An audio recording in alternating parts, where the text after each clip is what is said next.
G'day ladies and gentlemen, welcome back to Aussie Starcraft, where we're bringing you some more MLG game on action. A continuation of our casting from the Group A stages on day one. The bottom central location of Polar Night, it is going to be Root's Catz, the founder and leader of Team Root. The top central location is our purple Zerg player. It is going to be, well, he's using the moniker Motivation, but it is in fact Kane. So it's going to be Kane versus Catz, and this is ZvZ on Polar Night. And both these players have shown us some excellent games in the Group A stages. You can catch those on the channel. The links for those videos will be in the description and associated videos. You can also find them in the recently uploaded, so by all means go and check those out. They were very amusing games in the group stages. Of course, Catz and Kane both qualifying for the winners match of the Group A stage. Whoever wins this best of 3 series will progress into the Group A into the next group stage. Whoever loses this match will have one final opportunity to redeem themselves in the finals match before they themselves fall out of the tournament. So whoever wins will progress, and whoever loses will have a chance, one more crack at the title. But certainly will be up against stiff competition. The winner of the losers match will play off against them. So ZvZ, always a very volatile matchup. Looks like Kane is going to be going for the quick expansion down here. Catz likewise opening up with an expand, and ZvZ is one of those matchups that I love watching, hate playing for a number of reasons, and that is the game can be won or lost on a single solitary spawning of units. If you morph a wave of drones when your opponent goes a wave of zerglings, really quick way to lose the game. So scouting absolutely essential, hence why we see this crisscross pattern of overlords over throughout the map. We can see what their opponents are up to, what units they're deciding to spawn. Spawning pools going down at almost identical timing.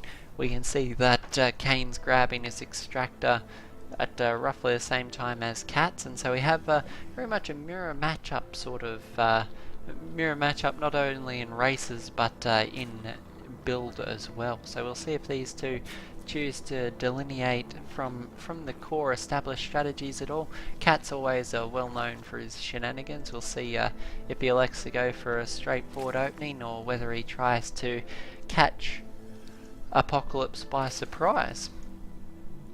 Well, we do have them, both players producing their queens now. Apocalypse showing he's got a fairly steady hand in the late game, managing to force the game against Huck into the extremely late game. It was a pretty epic cast. If you have seen it, you'll probably agree with me. If you haven't seen it as of yet, please go check it out. It did go for some time, and left me rather tongue-tied by the end of it, but it was a phenomenal match from both players, and one of the first games I've cast of Kane, and really enjoyed casting it. So looking forward to what else he shows us in this tournament, and we'll see if he stays in it or whether Catz manages to knock him out. So have Catz here, Zergling speed on the way for both our players. You can see the timer is down to the second. It is the same timing. So we've got our first delineation here. Well, actually no, we just have Kane slightly behind on his Baneling nest. Looks like we will be seeing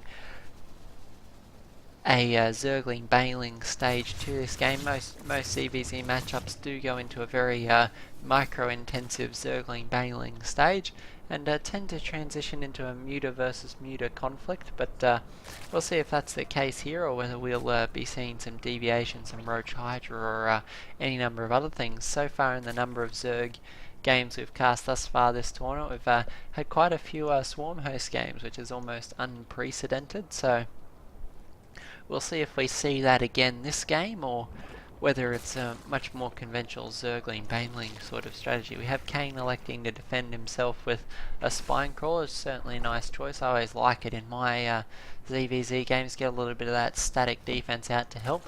We have +1 armor on the way, and for those of you who are wondering why armor, why not attack, in the Zergling Baneling stage, a Baneling, if it blows up, will kill a Zergling. Once the Zergling armor upgrade's finished, the Baneling won't be able to one-hit Zerglings, making it much more durable, and certainly favouring the side who's got that. That's why in a ZvZ you'll tend to see players grab the armor before they choose to grab a different upgrade. We have Catz and Kane here trying to bounce bounce back and forth with their respective Zergling forces. We have Catz, who's actually managed to pick off a few of those Zerglings already and trying to get himself in position for an attack on Kane's expansion, though there's a massive swell of roaches. We have 11 roaches on the way, and how will Catz respond as Catz is expanding with further Zergling Baneling aggression? These roaches are going to be extremely potent here, and the real question is, does Catz know these are on the way? Where's ZvZ? We'll see his vision and how he chooses to respond to this. Catz just now seeing these roaches move out, and he has only a minute here to decide how will he respond to this. Will he be able to get out enough Zerglings and Banelings in time? He needs some static defense to help deal with heavily armored roaches. Zerglings and Banelings just not going to cut it here against these units. Have Catz managing to pick off a Baneling there, certainly a great choice.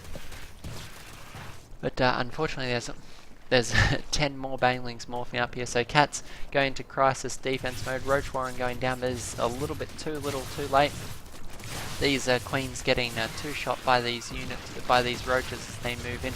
Spinecrawler does go down. We now have a swell of Banelings moving in. This is very bad news for Catz. These Banelings are going to make a beeline straight for these workers. The workers can't get out of here. They're pinned by the roaches. Workers being pulled off the line to try and fight roaches, but there's so many Zerglings here on both sides of the fray. These roaches doing a massive amount of damage. We have eight roaches being more for Catz, but unfortunately we have a steady stream of roaches and Zerglings pouring in here for Kane, and Kane's completely shut down this natural expansion. Another queen does go down here. Catz trying to establish a wall here to try and buy himself a few seconds, but the roaches bust down the evolution chamber. It does look like Kane might be able to do it here in this opening stage, taking the first game in the ZvZ versus Catz, and Catz GG's out of the game. So great game from both these players. Very volatile matchup, ZvZ. Looks like Kane has managed to take a 1-0 lead over Catz. Will Catz be able to swing it back in game number 2? Or will Kane power through this series and move on to the next stage of the tournament? Find out in the next cast, guys, right after this.